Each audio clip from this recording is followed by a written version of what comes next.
Team India star cricketer Virat కోహ్లీని ఇప్పటికే ఎన్నో అవార్డులు వరించాయి.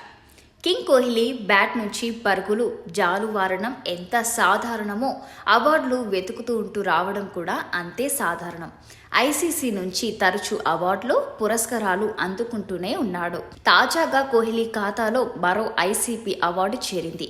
2023 ఏడాదికి గాను Kohli ICC one day player of the ఇయర్గా నిలిచాడు.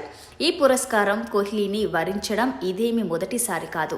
ఈ ఒక్క పురస్కారమే కోహ్లీకి దక్కడం ఇది 4వసారి కావడం విశేషం.